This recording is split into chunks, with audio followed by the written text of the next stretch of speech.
अभिमन्यु वध की रात युधिष्ठिर के पास वेद व्यास जी पधारे और उन्होंने युधिष्ठिर को ब्रह्म ज्ञान के अनुसार मृत्यु का रहस्य सुनाया कि आखिर मृत्यु को ब्रह्मा जी ने किस प्रकार बनाया, जो इस भाग में आपको सुनने को मिलेगा। इस भाग को पॉडकास्ट अर्थात सुनने के लिए बनाया गया है। हो सके तो शांति में बैठकर अपनी कल्पना में इसे महसूस कीजिए। अभिमन्यु वध के बाद सभी पांडव महारथी अपने कवच और आयुधों को त्याग कर राजा युधिष्ठिर के चारों ओर बैठ गए और अभिमन्यु वध पर दुखी हो चिंतन करने लगे।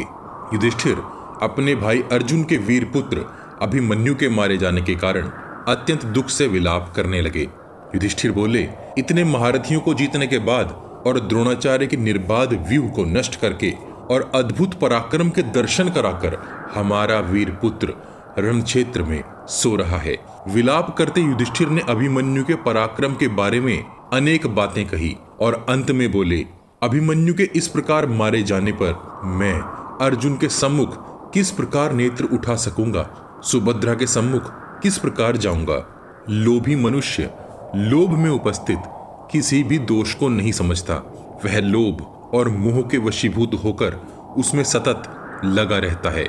मैंने मधु के समान मधुर लगने वाले राज्य को पाने की लालसा के वशीभूत होकर यह नहीं देखा कि इसमें ऐसे भयंकर पतन का भी भय है, और एक सुकुमार को युद्ध में इस प्रकार आगे कर दिया। मैंने ये भी विचार नहीं किया कि वह तरुण कुमार अभी भी बालक ही था, युद्ध की कला में पूरा पारंगत भी नहीं हुआ था। फिर वह उस भीषण संग्राम में कैसे सकुशल रह सकता था।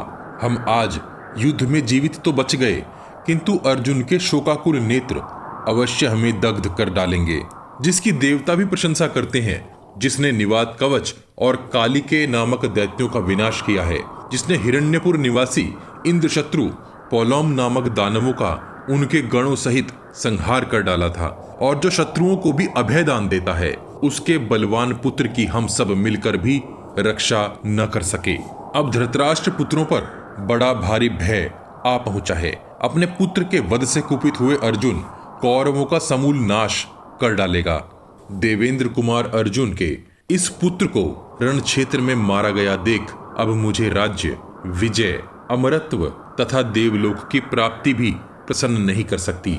संजय बोले, महाराज, जब कुंती पुत्र युधिष्ठिर इस प्रकार विलाप कर रहे थे, तभी वहां महर्षि श्री कृष्ण द्वैपायन व्यास जी आ पहुंचे। उनका आदर सत्कार कर शोकाकुल युधिष्ठिर उनसे बोले, मुनिवर, अनेकों अनेक अधर्म परायण महाधनुर्धर महारथियों ने चारों ओर से घेरकर रण क्षेत्र में युद्ध करते हुए सुभद्रा कुमार अभिमन्यु को असहाय अवस्था में मिलकर मार डाला है। मैंने युद्ध स्थल में उससे कहा था कि तुम व्यूह में हमारे प्रवेश के लिए द्वार बना दो।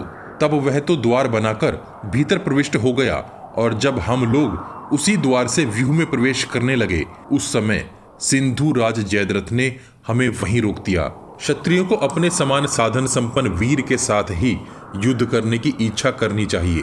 कौरवों ने जो अभिमन्यु के साथ इस प्रकार युद्ध किया है, यह कदापि समान नहीं था। इस प्रकार शोक से व्याकुल चित्त से भरे और विलाप करते हुए राजा युधिष्ठिर से भगवान वेद व्यास जी ने ये सब वृतांत कहा। तब वेद व्यास जी बोले, यह पुरुषोत्तम अभिमन्यु अत्यंत शूरवीर था। इसने रण क्षेत्र में महापराक्रम करके बहुत से शत्रुओं को मारकर स्वर्गलोक की यात्रा की है।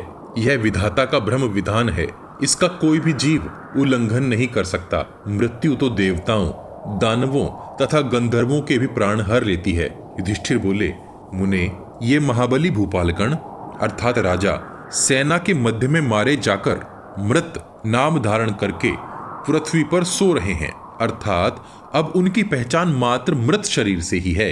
इनमें से कितने ही राजा 10,000 हाथियों के समान बलवान थे तथा कितनों के वेग और बल वायु के समान थे।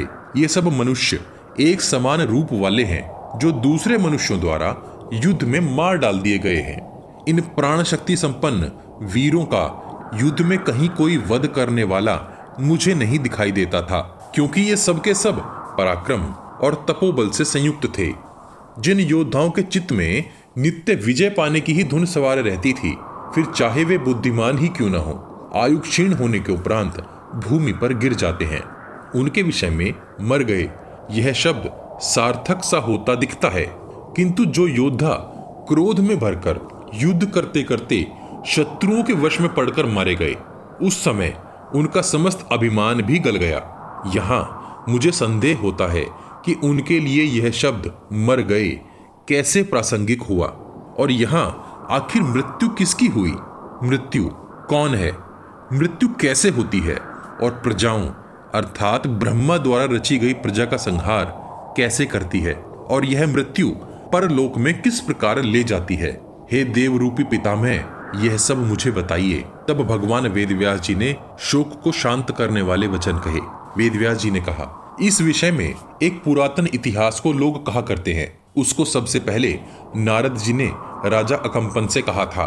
उस राजा अकंपन को भी इस लोक में असह पुत्र शोक सहना पड़ा था। मृत्यु की उत्पत्ति कैसे हुई, यह भेद मैं तुमसे कहता हूँ, जिसे सुनकर तू दुख और मोह के बंधन से छूट जाएगा। यह आख्यान शुभ फलदायक है। पहले जब सतयुग था, उस समय एक अकंपन नामक राजा था। वह भयंकर संग्राम में शत्रुओं के बीच घिर गया। उसका एक हरि नाम का पुत्र था, जो बल में नारायण के समान, अस्त्र विद्या में कुशल, बुद्धिमान और युद्ध करने में इंद्र के समान था। वह युद्ध में शत्रुओं के बीच घिर गया। उस समय उस कुमार योद्धा ने हाथियों पर सहस्त्रों बाण बरसाए। वह अत्यंत दुष्कर कर्म करके सेना के बीच शत्रुओं के हाथों मारा गया। राजा अकंपन को यह देखकर बड़ा भारी शोक भर आया। वे पुत्र का अंतिम संस्कार करके दिन रात उसी शोक में लीन रहने लगे। उनकी अंतरात्मा को तनिक भी सुख नहीं मिलता था। राजा अकंपन के महान शोक को देख देवर्षि नारद उनके सम्मुख आए। नारद जी का अतिथि सत्कार करके उन्होंने अपने पुत्र की मृत्यु का वृत्तांत भली प्रकार कह सुनाया। वे बोले, देवर्षि, मेरा पुत्र इंद्र और विष्णु के समान तेजस्वी, महापराक्रमी और अत्यंत बलवान था, परंतु युद्ध में बहुत से शत्रुओं ने एक साथ मिलकर उसे मार डाला है। भगवान, यह मृत्यु क्या है? इस मृत्यु का बल और वीर कैसा है? अर्थात मृत्यु के जीवन का आधार अथवा मूल क्या है? हे बुद्धिमानों में श्रेष्ठ महर्षि, मैं यह सब यथार्थ रूप में आपसे सुनना चाहता हूँ। तब नारद जी ने उस राजा के शोक को दूर करने वाले इस बड़े भारी आख्यान को इस प्रकार कहा था। नारद जी बोले, हे राजन, यह सब जिस प्रकार हुआ है और जिस प्रकार मैंने सुना है, वह मैं तुमसे कहता हूँ, सुनो। जगत के पितामह ब्रह्मा जी ने जब आदि समय में इस जगत अर्थात उनकी प्रजा को रच दिया, तब उसका संहार न होता देख वे उसके निरंतर बढ़ते रहने की चिंता करने लगे। परंतु महातेजस्वी ब्रह्मा जी गहन विचार करने पर भी यह न जान सके कि इस जगत का संहार किस प्रकार किया जाए। अतः उनको क्रोध भर आया और क्रोध के कारण आकाश में अग्नि उत्पन्न हो गई। वह भयंकर अग्नि इस जगत के समस्त कोनों में भर गई। समर्थ ब्रह्मा जी ने उन अग्नि की लपटों से इस चराचर जगत को भस्म करना प्रारंभ कर दिया। उनके क्रोध से समस्त भूत भस्म होने लगे। ध्यान रहे, स्थूल तत्व को भूत कहा जाता है। ऐसा होता देखकर निशाचर पति रुद्रदेव परम श्रेष्ठ ब्रह्मा जी की शरण में गए। प्रजा के हित की इच्छा से आए शिव जी से परम मुनि ब्रह्मा जी ने कहा, हे पुत्र रुद्र, तू अपनी इच्छा से उत्पन्न हुआ है और वर पाने का पात्र है। अतः जो तेरी इच्छा हो उसे मेरे सम्मुख प्रकट कर। जो अभिष्ट अर्थात योग्य होगा मैं उसे पूर्ण करूंगा। शिव जी बोले, हे सर्वव्यापक ब्रह्मदेव, आपने इस जगत अर्थात प्रजा को रचने के लिए बड़ा भारी परिश्रम किया है, नाना प्रकार के प्राणियों को उत्पन्न किया है तथा अब उनकी वृद्धि भी हो गई है। आपके द्वारा उत्पन्न प्रजा आपके क्रोध से ही भस्म हो रही है। यह देखकर मुझे उन पर दया आती है। हे प्रभु, हे भगवान, प्रसन्न हो जाइए। ब्रह्मा जी बोले, मेरी इच्छा प्रजाओं का संहार करने की नहीं थी। मेरी इच्छा थी कि यह ऐसी ही बनी रहे, किंतु इस धरा का हित करने के लिए मुझे क्रोध आ गया। हे महादेव, भूदेवी ने भार से पीड़ित होकर मुझसे संहार करने की प्रार्थना की थी। इस अनंत और नाना प्रकार के जगत का संहार करने के लिए मैंने बड़ा विचार किया, किंतु मुझे कोई उपाय न सूझा।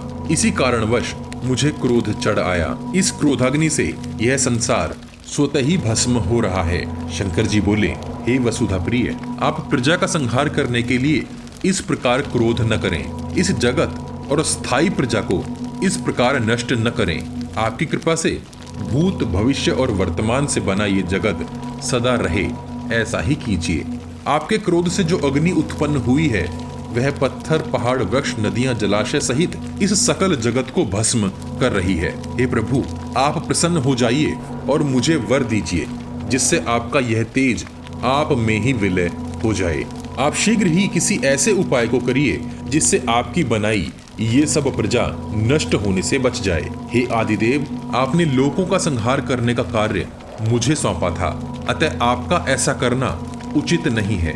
फिर ब्रह्मा जी ने शंकर जी की बात को सुनकर प्रजा का हित करने के लिए उस तेज को अपने में ही लीन कर लिया।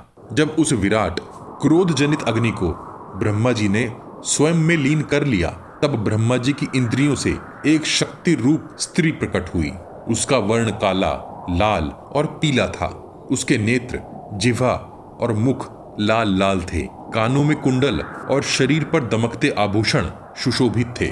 वह स्त्री प्रकट होते ही ब्रह्मा जी और शिव जी को देखकर हंसते हंसते दक्षिण दिशा की ओर जाने लगी। ब्रह्मा जी ने उसे बुलाकर कहा, हे मृत्यु, तू इस प्रजा का नाश कर। मेरी क्रोध अग्नि से तेरा जन्म हुआ है। तू मेरी आज्ञा को मानेगी तभी तेरा कल्याण होगा। ब्रह्मा जी के ऐसा कहने पर कमल नयनों वाली मृत्यु फूट फूट कर रोने लगी। ब्रह्मा जी ने उसके आंसुओं को अपने हाथों में ले लिया। तब मृत्यु अपने दुख को दबाकर, झुककर और हाथ जोड़कर ब्रह्मा जी से बोली, हे श्रेष्ठ प्रजापते, आपने मुझे नारी रूप में क्यों उत्पन्न किया? मैं जानबूझकर ऐसा अहित और क्रूर कर्म कैसे कर सकूंगी? मैं अधर्म से डरती हूँ। मैं अगर आपकी बनी प्रजा का नाश करूंगी तो वे अंतःकरण से मेरा बुरा चिंतन ही करेंगे। लोग दुखी होंगे, रोएंगे। उनके आंसुओं को याद करके मेरे रोंगटे खड़े हो रहे हैं। मैं आपकी शरण में आई हूँ, मुझे इस पाप से बचाइए प्रभु। हे देवों में श्रेष्ठ ब्रह्मदेव, मैं प्राणियों को लेकर यमलोक नहीं जाऊंगी। मैं हाथ जोड़कर आपसे विनय करती हूँ, आप मुझे वर दें प्रभु। मैं कामधेनु आश्रम में जाकर आपकी आराधना में लगकर तप करूंगी। प्राणियों को प्राण प्रिय होते हैं, मैं उन्हें हरना नहीं चाहती। इस अधर्म से मेरी रक्षा कीजिए। ब्रह्मा जी ने मृत्यु की बात सुनकर शांत मन से कहा, हे मृत्यु, मैंने तुझे प्रजा का नाश करने की इच्छा से ही रचा है, अतः तू बिना कोई विचार किए प्रजा का संहार कर। मेरे कहने के अनुसार संहार करने पर तू किसी निंदा का पात्र नहीं होगी। ऐसा सुनकर हाथ जोड़कर मृत्यु देवी प्रसन्न तो हुई, किंतु उसने फिर भी प्रजा का संहार करने की इच्छा नहीं की और चुप हो गई। ब्रह्मा जी ऐसा देखकर प्रसन्न हुए और उन्होंने समस्त लोगों को देखा। तब उन्हें वे लोग पहले के समान ही दिखाई दिए, अर्थात कोई मरा हुआ नहीं दिखा। कथा सुनाते समय व्यास जी युधिष्ठिर से बोले, हे राजेंद्र, मृत्यु देवी प्रजा का संहार करने की प्रतिज्ञा बिना किए ही वहां से धेनुकाश्रम चली गई। वहां मृत्यु देवी ने प्रजा का हित चाहकर और उन पर करुणा करके अपनी इंद्रियों को उनके भोगों से हटाकर और मन को एकदम स्थिर करके एक पैर पर खड़ी रहकर 21 पद्म वर्षों तक तप किया। व्यास जी बोले, हे नरेश्वर, मृत्यु ने पुनः दूसरे पैर पर खड़े होकर घोर तप किया। उसके पश्चात वह 10 सहस्त्र पद्म वर्षों तक मृगों के समान विचरती रही। उसके पश्चात वह मृत्यु देवी निर्मल और शीतल जल वाली नंदा नदी पर जा वहां उत्तम नियमों को धारण करके 8 सहस्त्र पद्म वर्षों तक तप करती रही। उसके पश्चात मृत्यु नंदा नदी को छोड़ कौशिकी नदी पर जाकर वायु और जल को आहार बनाकर नियम करने लगी। तब से पवित्र होती मृत्यु पंचगंगा और सिंधु नदियों पर बहुत से तप करके खुद को सुखाने लगी, अर्थात मृत्यु अत्यंत दुर्बल हो गई। तत्पश्चात गंगा और मेरु पर्वत पर जाकर वह अपने प्राणों को निश्चित आयाम में चढ़ाकर निश्चल हो बैठ गई। उसके पश्चात हिम पर्वत शिखर, जहां देवताओं ने आदि काल में यज्ञ किया था, वहां एक अंगूठे पर खड़ी हो तप किया। फिर बहुत से तीर्थ स्थलों में रहकर मन को प्रिय लगने वाले नियमों द्वारा अपने शरीर को अत्यंत क्षीण कर दिया। सिर्फ पितामह ब्रह्मा पर ही अपना सारा भक्ति भाव रख उसने उन्हें अत्यंत प्रसन्न कर दिया। ब्रह्मा जी ने उसके समक्ष आकर कहा, हे मृत्यु, तू किस कारण इतना घोर तप कर रही है? तब मृत्यु ने ब्रह्मा जी से कहा, हे सर्वेश्वर, मैं आपसे बस यही वर पाना चाहती हूँ कि मुझे आपके द्वारा रचित स्वस्थ, शांत और रुदन करती प्रजाओं का वध न करना पड़े। मैं अधर्म के भय से अत्यंत विचलित हूँ और मेरे समक्ष कोई अन्य मार्ग नहीं है, तो मैं आपकी तपस्या में लगी हूँ। हे अविनाशी परमेश्वर, मुझे अभयदान दीजिए, मैं निरपराध पीड़ा पा रही हूँ। ब्रह्मा जी बोले, हे मृत्यु, प्रजा का संहार करने से तुझे किसी प्रकार का पाप नहीं लगेगा। हे कल्याणी, मेरा कहा वचन किसी भी प्रकार मिथ्या न होगा। हे कल्याणी, तू चारों प्रकार की सकल प्रजा का कल्याण कर। लोकपाल, यम और नाना प्रकार की व्याधियां तेरी सहायता करेंगी। मैं और सभी देवता तुझे वरदान देंगे जिससे तू पाप मुक्त ही रहेगी। मृत्यु बोली, प्रभु, यदि यह ऐसा कार्य है जो मेरे बिना पूर्ण ही नहीं होगा, तो आपकी आज्ञा मेरे शीश पर, और मैं जो आपसे कहती हूँ कृपया उसे सुनिए।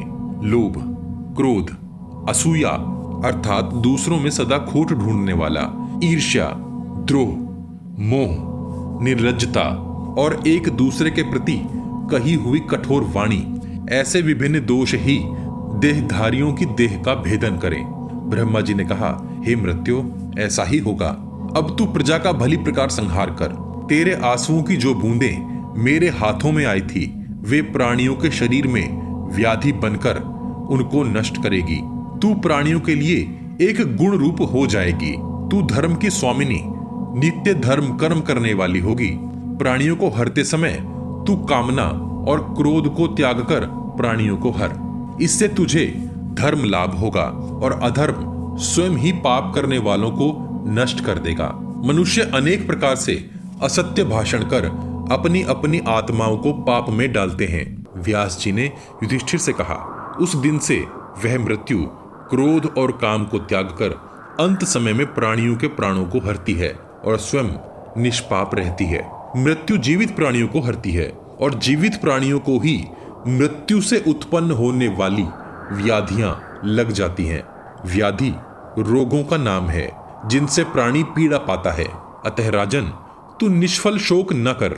व्यास जी युधिष्ठिर से आगे बोले, आयु के अंत में सभी इंद्रियां प्राणियों के साथ परलोक में जाकर स्थित हो जाती हैं और पुनः उनके साथ ही इस लोक में लौट आती हैं। इंद्र आदि देव भी प्राणियों के समान परलोक में जाते हैं और अपने कर्म का भोग भोगने के लिए पुनः मृत्यु लोक में उत्पन्न होते हैं। ये सर्वत्र व्याप्त अनंत तेजयुक्त वायु भयंकर और उग्र रूप धारण करके प्राणियों के देह का नाश करती है। वायु गति और प्रत्यागति को प्राप्त नहीं होती, अर्थात वह सब लोकों में व्याप्त है और उसका आवागमन नहीं होता। व्यास जी युधिष्ठिर से आगे बोले, हे राजसिंह, ये सब देवता भी मृत्यु अर्थात मरण धर्म से विभूषित हैं, इसलिए तुम अपने पुत्र पर शोक न करो। तुम्हारा पुत्र इस लोक को छोड़ अब परलोक अर्थात स्वर्ग जा पहुंचा है और आनंद का अनुभव करता है। वह इस लोक के दुखों का परित्याग कर पुण्यवानों के साथ रहता है। ब्रह्मदेव ने स्वयं ही मृत्यु को प्रजा के प्राणों को हरने के लिए उत्पन्न किया है। अतः प्राणियों का अंतिम समय आने पर ब्रह्मदेव की इंद्रियों से रची हुई मृत्यु प्राणियों के प्राणों को हर लेती है। बहुत से प्राणी पाप कर्म करके स्वयं ही अपना नाश करते हैं। दंडपाणी अर्थात यम उन्हें नष्ट नहीं करता। ब्रह्मा की रची हुई मृत्यु ही उनका नाश करती है। इस सत्य को जानकर धीरज धरने वाले पुरुष मरे हुओं पर शोक नहीं करते। इस सृष्टि को तू ब्रह्मा की रची हुई जानकर मृत्यु द्वारा हरे गए अपने पुत्र के शोक को बिना विलंब त्याग दे। व्यास जी आगे बोले, नारद जी द्वारा कहे इस रहस्य को सुनकर राजा अकंपन ने अपने मित्र नारद जी से कहा, हे ऋषि सत्तम, आपके द्वारा कहे इस आख्यान को सुनकर मेरा शोक दूर हो गया है और मैं कृतार्थ हो गया हूँ। तब अपार ज्ञानवान ऋषि नारद तुरंत ही नंदन वन की ओर चले गए। व्यास जी बोले, इस सार्थक आख्यान को सुनने से धर्म का ज्ञान होता है और परम गति प्राप्त होती है। महावीर्यवान अभिमन्यु शत्रुओं का नाश करके स्वर्ग में गया है। पाप रहित वह चंद्रवंशी राजकुमार पुनः चंद्रमा में ही लीन हो गया है। अतः हे पांडुपुत्र, तू शस्त्र आदि धारण कर और उत्तम धैर्य धारण करके अपने भाइयों को अपने साथ लेकर शीघ्र ही युद्ध के लिए तैयार हो जा। द्रोण पर्व का 54वां अध्याय यहाँ समाप्त होता है। आपको महाभारत में कही गई मृत्यु के मूल स्वरूप की कथा कैसी लगी? कृपया कमेंट बॉक्स में कमेंट करके हमें जरूर बताइए। उम्मीद है आपको हमारा पहली बार किया गया पॉडकास्ट पसंद आया होगा। क्या आप महाभारत में छुपी हुई अन्य कथाएं भी इस प्रकार सुनना पसंद करेंगे? कृपया इस बारे में भी अपने विचार हमसे साझा कीजिए। अपने प्रियजनों तक यह ज्ञान पहुंचाने के लिए वॉच गॉड चैनल को सब्सक्राइब और शेयर करना मत भूलिए। सब्सक्राइब बटन के बगल में बनी छोटी सी घंटी भी बजा दीजिए। जय श्री कृष्ण। हर हर महादेव।